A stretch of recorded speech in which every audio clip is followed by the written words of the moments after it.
Good evening and welcome to this fourth edition of Staff Talk while we're in quarantine. We hope you're enjoying these and learning something. And as always, you can send your questions to our Facebook page and we'll be glad to try to answer those. This week, our topic is creation, the creation story, balanced with science. And I got to tell you, this is near and dear to my heart because there was a time when I was about ready to be done with my religion. I was ready to walk away from the church because I was told I had to believe things that just didn't seem to make sense. I believed evolution and I could understand how evolution made things and how it made sense from the way our planet was formed and what science taught us. And yet I was being told from a religious side that stuff was not true. That they discounted carbon dating, anything that seemed to be contrary to what the people that we were trying to teach me wanted to say that was the literal interpretation of the creation story, just didn't it was not allowed. And so as a person of science, I was like, I can't be a person of science and of faith.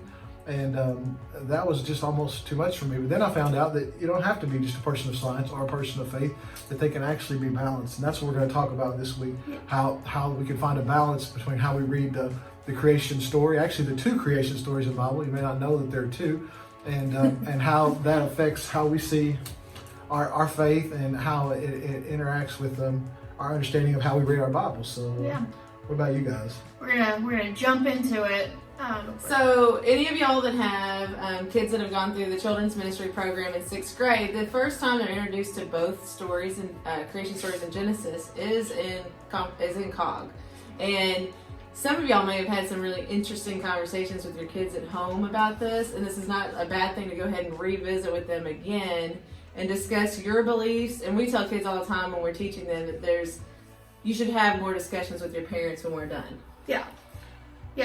Growing up, I grew up in the church, and so these creation stories, I never separated them. It was just kind of like a mold of both of them together, and I never really read it any differently until I honestly started working at this church. So like up until 5 years ago, I didn't realize that there were two creation stories.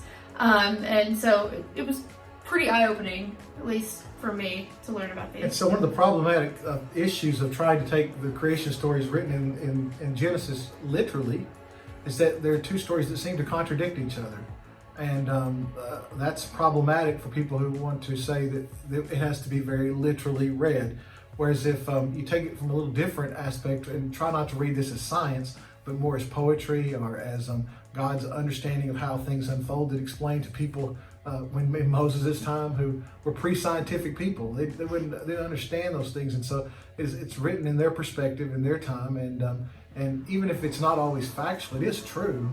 You just can't read it like a science lesson. Well, the ultimate lesson in the end is that God loves you so much that He created you in this world for you, and that's the ultimate in the end. Yeah, and in the second story, the story is that God gives us everything, and the one thing that we can't have, we want, and we take it, and that causes us to then have to chase after a relationship with God, and God continues to be gracious to us even after we do what He tells us not to do. So those two stories kind of have two different reasons for existing. And so Virginia's going to talk about some of the differences in those stories so we can kind of highlight some of the things that are going on. And one of the things that I found really interesting in the book was that Adam said that he went to a meeting of people who were young earth creationists, and they believe that the earth is only a few thousand years old. It said 6, which I'd never heard that before was 6. And they were saying that they went through and added up all the years of how old people were in the Bible, and I thought that was really interesting. And yet we know through science, or we believe through science, that the earth is hundreds of billions of years old. And so how do you, as a Christian who wants to believe in science, and who does, how do you square those? And part of the thing is to start looking at these in a little different way. So, Here we go. Okay, so I'm going to break these down, and it's pretty interesting. So when we read in Genesis 1, we read about light and darkness. The second day was atmosphere. Third, dry land and plant life. Day 4, sun, moon, and stars. Day 5, fish and birds. Day 6, animals and humans. And of course, we learn these when we're little. This is the order. Okay, so in youth, a few weeks ago, we actually talked about how Genesis 1 is very poetic. And so we look at the first 3 days, and we place them on one side, and then the next 3 days, and place it on the other. And God created the sun, moon, and stars to rule over the light and the dark. God created the fish and the birds to rule over the atmosphere. And then to rule over this, God created humans and animals to rule over dry land and plant life. And then God, who rested on the seventh day, rules over everything. I thought that was a really great illustration. But then we move over to Genesis 2, and you'll notice how different the stories are. So the earth and the heavens are created. Everything. And then man is made of dust. But when we look at Genesis 1, we see humans are created on the sixth day. We move to man is placed in the garden. Then God tells man to work the land, but not eat of the fruit. God notices man is alone, but doesn't create woman yet. God creates the animals and the birds, and man names them. And then God creates a woman by, Adam falls asleep and Eve is created from the rib. Notice the differences between stories is that God created male and female here evenly, equal as humans, but not necessarily in Genesis 2 where God created man and then saw that Adam was lonely and then created woman. Okay, and then lastly we hear the story of original sin is developed. That's the story of like the forbidden fruit and Adam and Eve and eating of that fruit because they want the knowledge, and God told them, hey, maybe you shouldn't. So I thought these were really good illustrations to see the differences between Genesis 1 and Genesis 2. So I think one of the things that we need to talk about is that the idea that there are people who believe that this story is written as a literal interpretation, a scientific understanding of creation, of the creation story. These people are using an idea called verbal plenary inspiration. Is they believe that the Bible was given to God by God straight to Moses. Moses wrote it down just as God told him. So therefore, if it's the word of God, it has to be perfect and it can't be wrong, and that God was the only true witness at creation. But the problem with that is that we don't know that that's how. Most of us don't see that verbal plenary inspiration is the way that the Bible was written. We know that men and women had their hand in it, that people were given. And one of the ways I understand this is that it would be hard for God to make anybody write anything, because if we believe in free will, then it's hard to say that God made anybody do anything. And so therefore God used and worked through people, inspiring them, trying to tell them, teach them to teach others about the things of God. And so people who believe that this is a literal, they start with a method of what they want to prove, and that is that this is literal, and they work backwards into observable facts. Whereas the scientific method starts with a question and then tries to answer the question and actually is devoid of bias about whether there's God or not God, and those things. And so it was so hard for me in school to be learning about these things and that they made sense and carbon dating and all these things, and then to have to go to church and then to tell me, oh, just put that away. You're just, that's the devil working on you. And so I had to find some way to reconcile these things. And Adam helps us in the book here by helping us understand a couple of ideas. And that is one that God doesn't have to always, he doesn't ever just whisper in ears, but he helps us understand things in a time that it's given to us. And so that's why you always have to put things in context.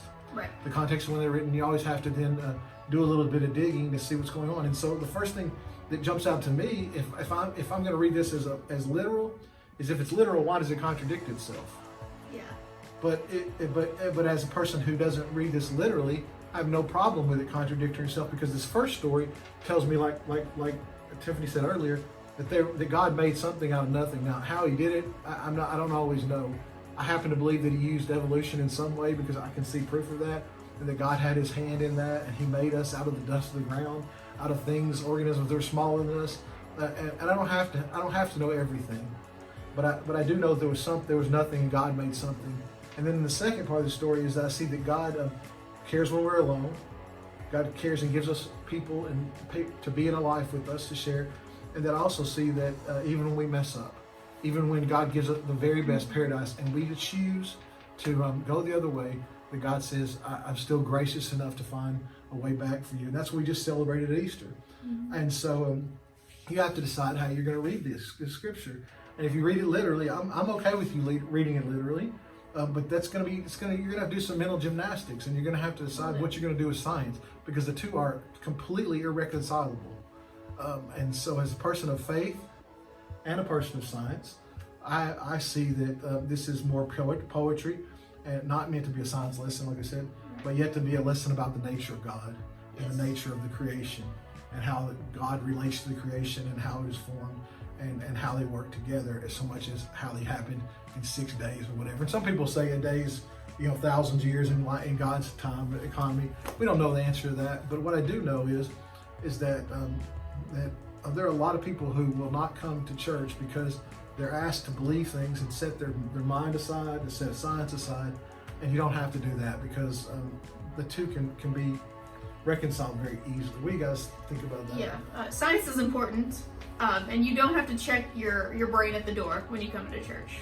Well, I think this is one of those things John Wesley was big into, like when you're just even like reading the Bible for yourself, and him teaching people to, read through Sunday school, and that process is that you do have a brain, and that you are responsible for your faith and your relationship with God, and that you don't have to,